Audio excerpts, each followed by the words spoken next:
Saigramam chairman ആനന്ദകുമാറിന് പണം നൽകിയെന്ന് തുറന്നു പറഞ്ഞ് പാതിവില തട്ടിപ്പ് കേസിലെ മുഖ്യപ്രതി അനന്തു കൃഷ്ണൻ കൊച്ചി വൈറ്റിലയിലെ നാഷണൽ NGO ഓഫീസിലെത്തിച്ച് തെളിവെടുപ്പ് നടത്തിയപ്പോഴാണ് വെളിപ്പെടുത്തൽ.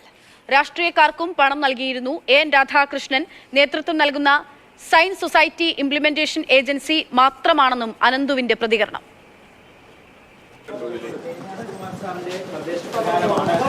NGO കോൺഫെഡറേഷൻ ആരംഭിച്ചതും 200-ലധികം സംഘടനകൾ ഇതിലേക്ക് വന്നത്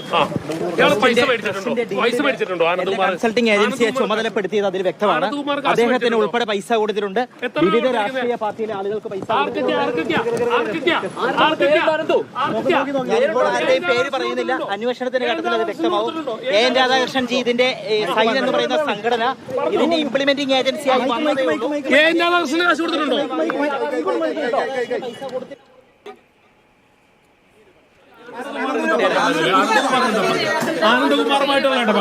അദ്ദേഹം NGO കോൺഫെഡറേഷനിലെ ചെയർമാൻ. 2 കോടി രൂപ അദ്ദേഹത്തിന് കൊടുത്തോ? എന്തിനാ കൊടുത്തോ? കൈക്കൂലിയായിട്ട് കൊടുത്താണോ? കൈക്കൂലിയായിട്ട് കൊടുത്താണോ? നിങ്ങൾ കൊടുക്കിയതാണോ? അല്ല, നിങ്ങൾ കുടിക്കതാണോ? പറഞ്ഞോളൂ പറഞ്ഞോളൂ. പറയാതിരിക്കണം എന്തിനാണ്? ജനം അറിയട്ടെ. പറയും, നിങ്ങൾ കുടിക്കതാണോ? തിരുവനന്തപുരം പ്രസ് ക്ലബിൽ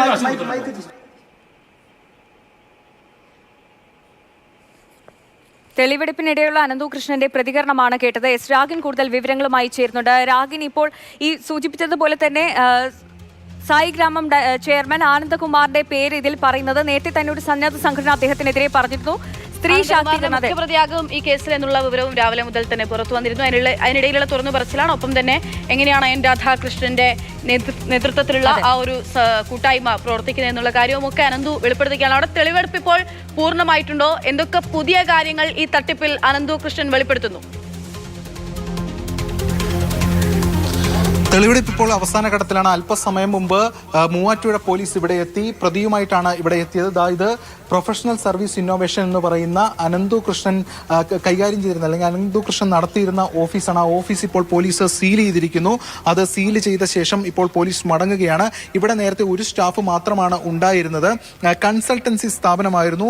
ഇയാൾ നേരത്തെ സൂചിപ്പിച്ചതുപോലെ ഒട്ടനവധി കമ്പനികളുമായി CSR ഫണ്ട് ഇടപാടുകൾ, അതോടൊപ്പം തന്നെ വിവിധ പ്രോജക്റ്റുകൾ ഉൾപ്പെടെയുള്ളവയുമായി ബന്ധപ്പെട്ട് പണം തട്ടാൻ വേണ്ടിയിട്ടുള്ള ശ്രമങ്ങളൊക്കെ നടത്തിയിരുന്നു എന്നതാണ് നേരത്തെ വ്യക്തമായിരുന്നത്. അതിന്റെ ഭാഗമായിട്ടൊക്കെ തന്നെ പ്രവർത്തിച്ച ഒരു സ്ഥാപനമായിരുന്നു ഇത് അനന്തുവിന്റെ നേതൃത്വത്തിൽ എന്നതാണ് പോലീസ് സംഘം ഇപ്പോൾ അറിയിക്കുന്നത്. എന്തായാലും ഇപ്പോൾ ഈ സ്ഥാപനം സീൽ ചെയ്തിട്ടുണ്ട്. അതിനുശേഷം പോലീസ് സംഘം ഇവിടെ നിന്ന് മടങ്ങി നാളെ കോടതിയിൽ പ്രതിയെ ഹാജരാക്കും, അനന്തു കൃഷ്ണനെ ഹാജരാക്കും. കൂടുതൽ വിശദാംശങ്ങൾ ഇതിന്റെ ഭാഗമായിട്ടുള്ള റിമാൻഡ് റിപ്പോർട്ടിൽ ഉണ്ടാകും. മറ്റ് പോലീസ് സ്റ്റേഷനുകളൊക്കെ തന്നെ കേസ് രജിസ്റ്റർ ചെയ്തിട്ടുണ്ട്. അവരുൾപ്പെടെ ഇതുമായി ബന്ധപ്പെട്ടുകൊണ്ട് അനന്തുവിനെ കസ്റ്റഡിയിൽ വാങ്ങും. എന്തായാലും വിശദമായിട്ടുള്ള തെളിവെടുപ്പാണ് ഇന്ന് നടന്നത്. അതോടൊപ്പം തന്നെ കൂടുതൽ പേരുടെ പേരുകൾ പുറത്തേക്ക് വരുന്നു. മാത്രമല്ല, ഇതിൽ ആനന്ദകുമാറിന്റെ പങ്കാളിത്തം സംബന്ധിച്ചുള്ള കൃത്യമായിട്ടുള്ള വിവരങ്ങൾ ഓരോന്നോരോന്നായി പുറത്തേക്ക് വരുന്നു. അതിൽ പ്രധാന പ്രതിയാണ് ആനന്ദകുമാർ എന്നും ഇതിനോടകം തന്നെ വ്യക്തമായിട്ടുണ്ട്.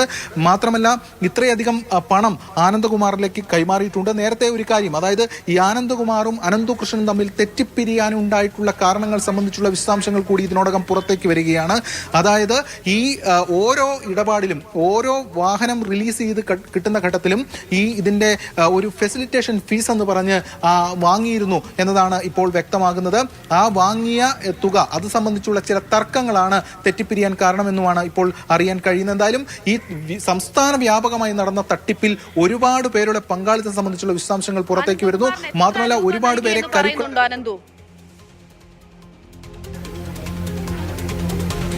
ഇപ്പോൾ ലഭിക്കുന്ന വിവരമനുസരിച്ച്, മൊഴിയായി ലഭിക്കുന്ന വിവരമനുസരിച്ച് ഏകദേശം 2 കോടിയോളം രൂപ, അതായത് അനന്തകുമാറിന്റെ നേതൃത്വത്തിലുള്ള ഈ ഒരു ട്രസ്റ്റിന്റെ അക്കൗണ്ടിലേക്ക് അടക്കം നൽകിയിട്ടുണ്ട് എന്നതാണ് ഇപ്പോൾ വ്യക്തമാകുന്നത്. ഏകദേശം 2 കോടിയോളം രൂപ അത്തരത്തിൽ തന്നെ നൽകിയിട്ടുണ്ട് എന്നതാണ് മൊഴി.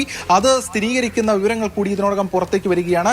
ഈ കേസിൽ തന്നെ കൂട്ടുപ്രതിയായിട്ടുള്ള 7ാം പ്രതിയാണ് കണ്ണൂർ പോലീസ് രജിസ്റ്റർ ചെയ്ത കേസിൽ ലാലി വിൻസെന്റും അത് സമ്മതിക്കുകയാണ്. അതായത് അനന്തു തന്നോട് പറഞ്ഞിട്ടുണ്ട് ഇത്തരത്തിൽ വിവരങ്ങൾ നൽകിക്കൊണ്ടിരിക്കുന്നത്. അവിടെ ഇപ്പോൾ തെളിവെടുപ്പ് പുരോഗമിച്ചുകൊണ്ടിരിക്കുകയാണ്. അതിനിടയിലാണ് അനന്തു കൃഷ്ണന്റെ ഈ മൊഴികൾ പുറത്തു വരുന്നത്. മാധ്യമപ്രവർത്തകർ ചോദിച്ച ചോദ്യത്തിനാണ് 2 കോടി രൂപ നൽകി എന്നുള്ള കാര്യം അയാൾ പറയുന്നത്. അതേസമയം അനന്തകുമാറിന്റെ വീട്ടിൽ ഇന്ന് രാവിലെ മുതൽ അനന്തകുമാറിന്റെ വീട്ടിലേക്ക് മാതൃഭൂമി ന്യൂസ് സംഘം എത്തിച്ചേർന്നിരുന്നു. ആ സമയം മുതൽ ആ വീട് അവിടെ പൂട്ടിക്കിടക്കുന്ന കാഴ്ചയും നമ്മൾ കാണുകയാണ്.